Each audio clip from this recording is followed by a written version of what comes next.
राजसभा उपसभापतिमा 4 heavyweight महिला नेत्रीबीच भिडन्त, कसले मार्लान् बाजी, रवि बालेनलाई उर्दी, गुट बनाए जरे उखेल्छौं। गुटको राजनीतिमा लाग्यौं भने इतिहासले हामीलाई धिक्कार्नेछ। त्यस्तो बिउ अहिले नै नरोप्नु कि त्यो बिउ भोलि रुख बनेर बीचबाट फाड्नु पर्छ। सर्वसम्मतिको प्रयास जारी। नेपाली राजनीतिको क्षितिजमा नयाँ आशा र विश्वासको दियो बालेर उदाएको राष्ट्रिय स्वतन्त्र पार्टी राजसभा पहिलो महाधिवेशनको दोस्रो दिनमा छ। सिंहदरबारका मन्त्रीदेखि प्रधानमन्त्रीसम्म महाधिवेशनमा सहभागी हुन चितवन झरेका छन्। 3 दिनको कार्यतालिका तय गरिएको महाधिवेशनमा राजनीतिक, सांगठनिक, विधान लगायत प्रतिवेदन प्रस्तुत हुँदैछ। यसपछि महाधिवेशन नेतृत्व चयन गर्ने कार्यसूचीमा प्रवेश गर्नेछ। यो महाधिवेशनले रवि लामिछानेलाई नै सभापतिमा निरन्तरता दिने पक्का छ। शीर्ष नेताहरू महत्त्वपूर्ण राजकीय भूमिकामा रहेकाले रविलाई निर्विरोध सभापति घोषणा गरिनेमा कुनै शङ्का छैन। उपसभापति डाक्टर सोनी वाग्ले सरकारमा अर्थमन्त्री छन्। उनलाई पनि एक उपसभापतिमा निर्विरोध गर्ने तयारी भइरहेको छ। प्रधानमन्त्री बालेन्द्र शाहलाई वरिष्ठ नेताको स्थान पक्का गरिएको छ।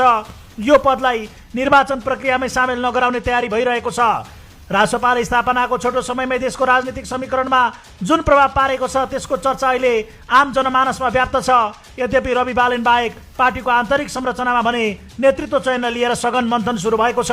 पार्टी सभापति र वरिष्ठ नेतामा पुनः रवि लामिछाने र बालेन्द्र शाह निर्विकल्प देखिए पनि अन्य पदाधिकारीमा भने प्रतिस्पर्धा हुने पक्का भएको छ। विशेष गरी पार्टीको महिला उपसभापति पदमा बलियो प्रतिस्पर्धा हुने देखिएको छ। को छन् महिला उपसभापतिको आकांक्षी? राजसभा उपसभापतिमा 4 हेभीवेट महिला नेतृत्वले चाहना देखाएका छन्। राजसभा सहमहामन्त्री प्रतिभा रावल, कोषाध्यक्ष लिमा अधिकारी, संस्थापक केन्द्रीय सदस्य शोभिता गौतम र विवेकशीलबाट समाहित भएकी समीक्षा बास्कोटाले उपसभापतिमा आकांक्षा देखाएका हुन्। प्रतिभा र शोभिता मौजुदा सरकारका बालवाला मन्त्री पनि हुन्। पार्टीका लागि निरन्तर खटिरहेका सिनियर अनुहारहरूमध्ये सहमहामन्त्री प्रतिभा रावल र कोषाध्यक्ष लिमा अधिकारीको नाम अग्रपङ्क्तिमा आउँछ। संगठनको जग बलियो बनाउन महत्त्वपूर्ण भूमिका निर्वाह गरेका यी दुई नेतृत्वकर्ताहरूले आफूलाई बढुवाको प्रक्रियामा उभ्याएका छन्।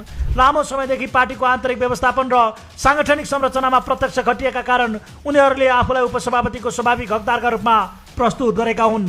यो उनीहरूको राजनीतिक यात्राको एक अर्को महत्त्वपूर्ण खुड्किलो हुन सक्छ। शोभिता गौतम कानुन मन्त्रीका रूपमा राज्य सत्ताको बागडोर सम्हालिरहेकी शोभिता गौतमको दाबी अर्को चासोको विषय बनेको छ। गौतम राजसभाको संस्थापक केन्द्रीय सदस्य हुन्। मन्त्रालयको जिम्मेवारी र सांगठनिक अनुभव यी दुवैको सन्तुलन मिलाउन सक्ने क्षमता राख्ने शोभिताको आकांक्षाले पार्टीभित्रको समीकरणमा बहस छेडेको छ। उनले प्रस्तुत गरेको दाबीले राजसभाका संस्थापक पुस्ताका नेताहरू पार्टीको मूल नेतृत्वमा अझ सशक्त रूपमा स्थापित हुन चाहेको सन्देश दिएको छ। समीक्षा बास्कोटा विवेकशील साझा पार्टीको अध्यक्ष भइसकेकी समीक्षा बास्कोटाको उपसभापति पदप्रतिको आकांक्षालाई धेरैले चासोका साथ हेरेका छन्। राजनीतिक अनुभव र विचारको स्पष्टताका आधारमा उनले यो पदलाई आफ्नो स्वाभाविक